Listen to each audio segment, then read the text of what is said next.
Bonjour Clovis, merci de nous faire l'amitié d'être là au Festival Lumière pour cette troisième édition. Comment tu l'as apprécié? On m'a dit que tu venais d'arriver. Ouais, oui, moi j'aime beaucoup Thierry. Je trouve que l'initiative de faire un festival à Lyon, en plus, voilà, Lyon, moi je suis lyonnais, Exactement. le fait d'être.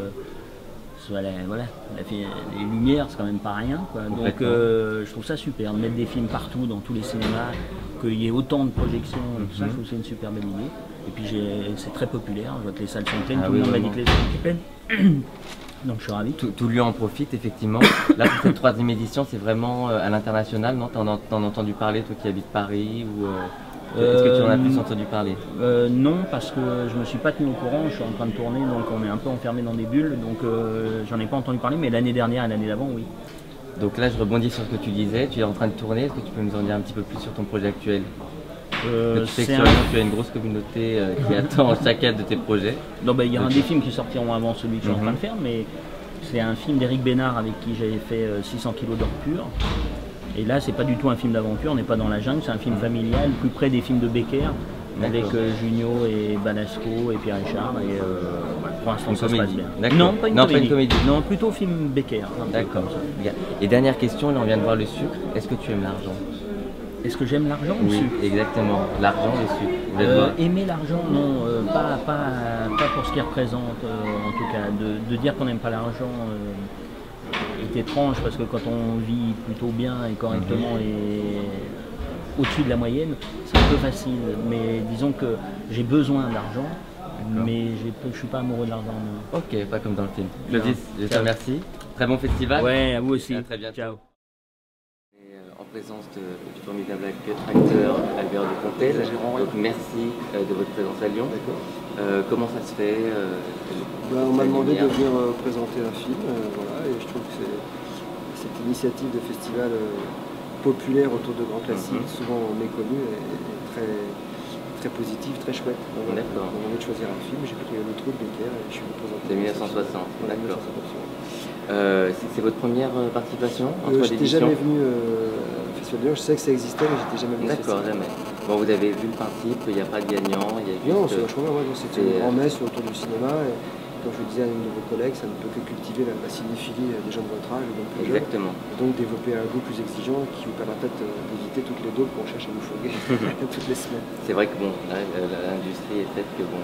Ouais, elle est un peu perverse, quoi. La publicité malheureusement est efficace, donc on modifie le goût des gens, on prend en otage, et souvent il faut plusieurs années pour se rendre compte que des films formidables auxquels on n'a pas prêté attention et qu'on redécouvre plus tard. Voilà. Bon, parlons de vous, de vos films. Il y a vraiment un axe où s'articulent tous vos films. La polémique, le provoque, là où on ne vous attend pas. Ouais, pas forcément. Comment... Non, mais là où on n'attend pas, en fait, vous faites réfléchir vos téléspectateurs. Je trouve ça intéressant spectateurs, pas téléspectateurs. Vos spectateurs. Mais je trouve ça marrant de mettre un nez rouge pour explorer les travers de la société. Je trouve que tout artiste qui se prête en artiste n'a pas un rôle d'énonciateur, mais un rôle un petit peu de bouffon du roi, d'aller titiller un petit peu. Si c'est pour donner aux gens ce qu'ils attendent de vous, quelque part c'est une soumission et c'est déjà une forme d'échec. Il ne s'agit pas non plus de tomber dans une provocation systématique, tout n'est pas acheté autour de nous, loin de là, mais si on peut pointer du doigt l'histoire d'un mec qui a plus de nom, ou les difficultés d'écrire, ou pourquoi pas un SDF qui trouve un uniforme de flic et tout, c'est des formes comiques d'explorer un peu ce qui ne va pas. Souvent ce qui ne va pas, ce dont je parle, c'est des portes ouvertes, tout le monde est au courant, mais c'est une relecture de ces petits faits divers, de ces travers de société, une relecture énergique et puis qui se veut drôle en tout cas. Dans tous les cas, il n'y a que vous, à l'heure actuelle, qui fait ça.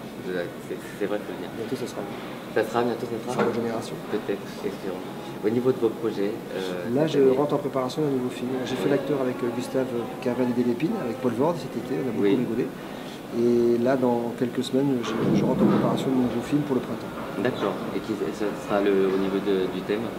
C'est une femme qui tombe enceinte et elle ne sait pas de qui. D'accord. Elle n'est pas du tout libertine, elle est juge d'instruction et c'est très embêtant parce que dans cette profession, on est censé quand même être rigoureux et propre et donc un petit souci. D'accord, vous jouez dedans aussi?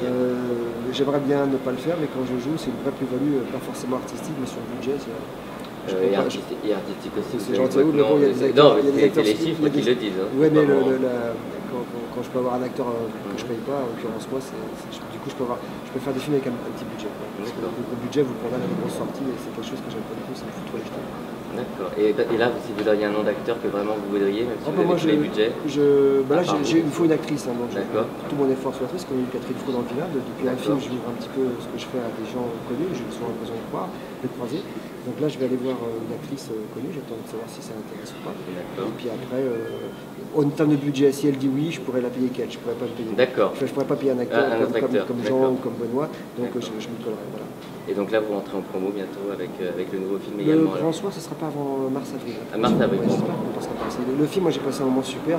Je ne veux pas préjuger du résultat, mais si c'est aussi bien que ce qu'on a vécu avec Paul Ward, ça devrait être vraiment regardable. Voilà. D'accord. Bon, dernière chose ce soir, donc Gérard Depardieu reçoit son prix. Vous y serez? Ah oui, j'y vais. Je sais pas, on m'avait interrompu. J'étais à 500 mètres de la buvette et il m'avait coupé dans mon maison. J'allais vous demander si vous aviez un mot à lui dire, donc vous lui direz. Gérard tout à l'heure, ouais, on va le voir tout à l'heure. J'ai déjà vu un petit peu là, puis tout à l'heure. Monsieur Dupontel, merci. Allez, salut, bonne soirée à vous.